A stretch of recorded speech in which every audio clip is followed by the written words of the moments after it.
بہبود کا پروگرام ہے. اگر کوئی اس کو یہ سمجھتا ہے کہ جماعت اسلامی یہ سیاست کر رہی ہے تو میں سب کو دعوت دیتا ہوں کہ تعلیم کی سیاست کریں, لوگوں کو امپاور کرنے کی سیاست کریں. ساری پارٹیوں کے پیروں میں مہندیاں لگی ہوئی ہیں کیا؟ وہ کیوں نہیں کرتے یہ کام؟ اس میں مقابلہ کریں ہمارا, بجائے اس کے کہ جو کام کر رہا ہو اس کے اوپر تنقید کی جائے. تو یہ تو خیر لوگ زیادہ کر بھی نہیں پاتے, اکا دکا لوگ ہی بات کرتے ہیں, اس لیے کہ یہ کام ایسا ہے کہ جو خود اپنے آپ کو واضح کرتا ہے.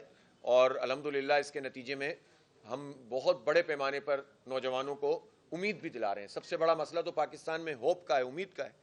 امید ٹوٹ گئی ہے لوگوں کی, تو اللہ کا شکر ہے اس کے ذریعے سے ہم لوگوں کو امید کا پیغام دے رہے ہیں.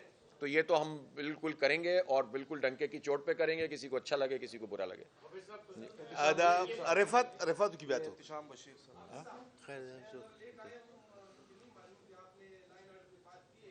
کر لیے, جب سنا ہی نہیں تو پھر سوال کیسے کرو گے؟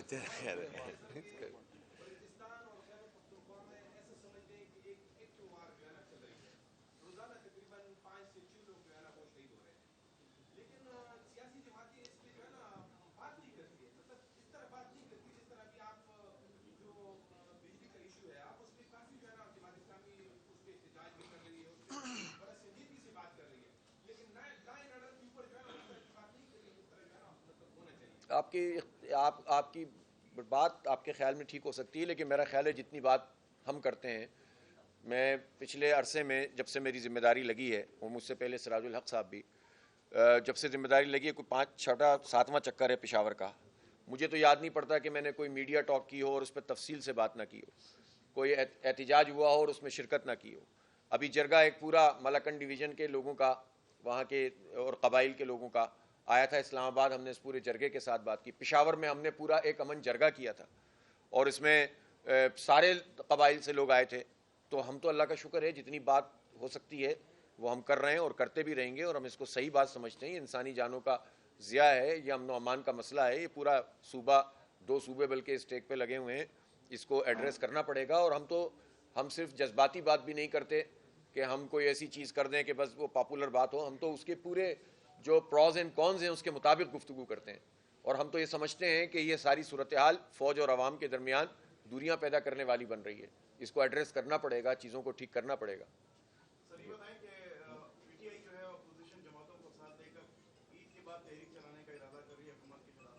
جماعت اسلامی اس حوالے سے اگر رابطہ کرتے ہیں تو ان کا کیا اسٹینڈ ہوگا؟ دوسرا یہ بتائیں کہ سینٹ میں آپ کی ایک توانا آواز تھی مشتاق احمد صاحب, تو ان کو سائڈ لائن کر دیا گیا ہے, خاموش ہو گئی, اس کی کیا وجہ تھی؟ اچھا, آپ نے جو وہ بات کی ہے نا پی ٹی آئی والی, دیکھیں پی ٹی آئی نے اور باقی پارٹیوں نے مل کر تحفظ آئین تحریک تحفظ آئین پاکستان ایک بنائی ہے, لیکن آپ کہیں نام سنتے ہیں اس کا؟ یہ لوگ سب تشریف لائے تھے, محمود خان اچکزئی صاحب بھی تھے, اسد قیصر صاحب بھی تھے, اور انہوں نے اس وقت کہا کہ آپ بھی اس کا حصہ بنیں اور تحریک کا. ہم نے کہا دیکھیں مشترک جو ایشوز ہیں اس پر ہم مشترک آواز اٹھا سکتے ہیں. ان کا سیمینار تھا, ہم گئے تھے, ہمارے پروگرام میں ہم ان کو بلائیں گے, بلایا بھی تھا, ہمارے دھرنے میں آئے تھے وہ تو ان کے لوگ تو. لیکن پلیٹ فارم اپنا اپنا, اس لیے کہ جماعت اسلامی کے بہت تلخ تجربات ہیں یہ مشترکہ پلیٹ فارم سے جد و جہد کرنے پہ. ہم سیدھا مخلصانہ طریقے سے سیدھے چل رہے ہوتے ہیں, یہ لوگ ایک ٹیلی فون پہ کوئی ادھر چلا جاتا ہے کوئی ادھر چلا جاتا ہے. تو اب ہم تو یہ افورڈ نہیں کر سکتے, ہم تو بےمانی نہیں کر سکتے, عوام کے ساتھ دھوکہ نہیں دے سکتے. تو پہلے تو انہیں اپنی کریڈیبلٹی خود بنانی پڑے گی کہ واقعتاً سیریس طریقے سے یہ لوگ تحریک چلا بھی رہے ہیں کہ نہیں چلا رہے. خود ان جماعتوں کے درمیان یہ مسئلہ آیا تھا نا کہ جب تحریک تو چلتے چلتے اچانک سے پی ٹی آئی نے اپنا ایک فیصلہ کر لیا تھا جس پر محمود خان صاحب ناراض بھی ہوئے تھے. خیر یہ ان کا انٹرنل مسئلہ ہے, اللہ کرے وہ اچھی طریقے سے تحریک چلائیں. تو آپشنز تو سارے موجود ہوتے ہیں, لیکن ہم تجربات کے بعد اس نتیجے پہ پہنچے ہیں کہ ہمیں اپنے اپنے پلیٹ فارم سے کام کرنا چاہیے, اور مشترک چیزوں پر مشترک آواز بھی اٹھ سکتی ہے, آنا جانا بھی ہو سکتا ہے, اور مشترک پروگرام بھی ہو سکتا ہے. لیکن پلیٹ فارم ہم چاہتے ہیں کہ ہم جماعت اسلامی کے پلیٹ فارم سے اس کام کو کریں. اور جہاں تک آپ نے دوسرا سوال کیا ہے, مشتاق صاحب جماعت اسلامی کے خیبر پختونخوا کے امیر رہ چکے ہیں, مختلف سینیٹر رہ چکے ہیں, اور ابھی بھی وہ جماعت اسلامی کے رکن ہیں. جماعت اسلامی کا اپنا ایک طریقہ کار ہے کام کا, اور اپنا ایک ڈسپلن ہے. اس طریقہ کار اور اس ڈسپلن کے مطابق ہی امیر جماعت سے لے کر ایک رکن تک اس کو فالو کرتا ہے, اس کے مطابق فیصلے ہوتے ہیں. اس میں کسی ایک ABCD کے حوالے سے کوئی یہ نہیں ہوتا کہ کوئی لکھوا کے آیا ہوا ہے کہ نعیم الرحمان صاحب ہمیشہ کسی ذمہ داری پہ رہیں گے. بھائی کیوں رہیں گے؟ اس کا ایک طریقہ کار طے ہے. اس طریقہ کار کو فالو کرتے ہوئے, ڈسپلن کو فالو کرتے ہوئے ہم سب ذمہ داریاں لگاتے بھی ہیں, ذمہ داریاں دیتے بھی ہیں, ذمہ داریاں لیتے بھی ہیں. یہی تو جماعت اسلامی کی خوبصورتی ہے. پھر بھی لوگ جماعت کے ساتھ رہتے ہیں. آج کا ایک ذمہ دار ہوتا ہے, کل نہیں ہوتا بالکل, پھر بھی ساتھ چلتا ہے. ابھی سراج الاقصی امیر نہیں ہے, جماعت کے ساتھ ہیں پوری طرح سے. نواب شیر عمران خان کا مستقبل کیا ہے؟ عمران خان نے جو اسٹیبلشمنٹ کے ساتھ ایک جھگڑا جو شروع کیا اس کا مستقبل کیا ہے؟ وہ باہر آ سکے گی, کوئی ڈیل ہو سکے گی یا نہیں ہو سکے گی؟ اس کا یہ سر, ایک تو مجھے مستقبل کا کوئی ایسا علم تو نہیں ہے غیب کا, لیکن میں جو میری رائے ہے وہ یہ ہے کہ عمران خان صاحب کی جو قید ہے وہ ٹیکنیکل سے زیادہ سیاسی بنیادوں پر ہے.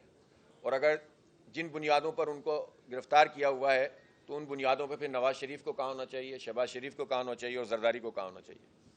تو پھر تو سب کو اندر ہونا چاہیے نا, اور اس سے زیادہ سنگین قسم کی چیزیں موجود ہیں.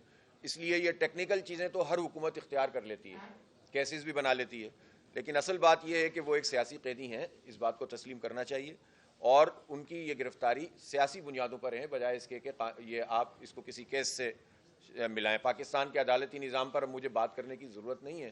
جو کچھ کے یہاں تماشا لگا ہوا ہے, ججوں میں جس طرح تقسیم ہے, 26ویں آئینی ترمیم میں جو تمام مسٹروں اور مولاناؤں نے مل کر کام کیا ہے, اس کا خمیازہ تو بھگتنا پڑے گا.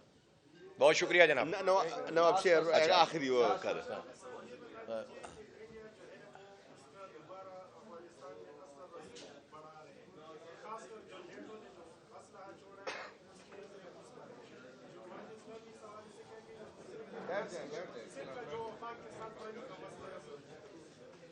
اچھا, جو آپ نے بڑی اہم بات کی ہے کہ انڈیا کا انفلوئنس افغانستان میں بڑھ رہا ہے. دیکھیں, جب افغان طالبان کی حکومت بنی تھی تو انڈیا ناراض ہو گیا تھا اور اس نے رد عمل دیا تھا.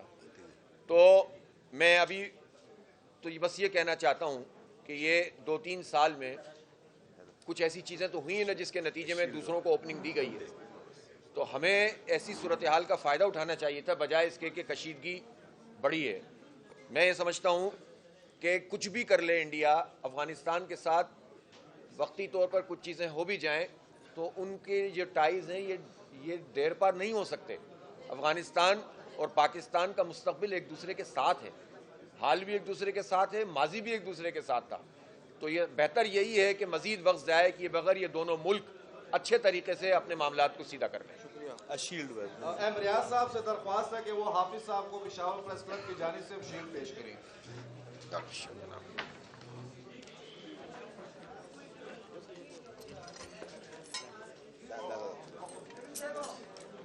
یہ آپ کو سر یاد دلاتا رہے گا کہ پشاور پریس کلب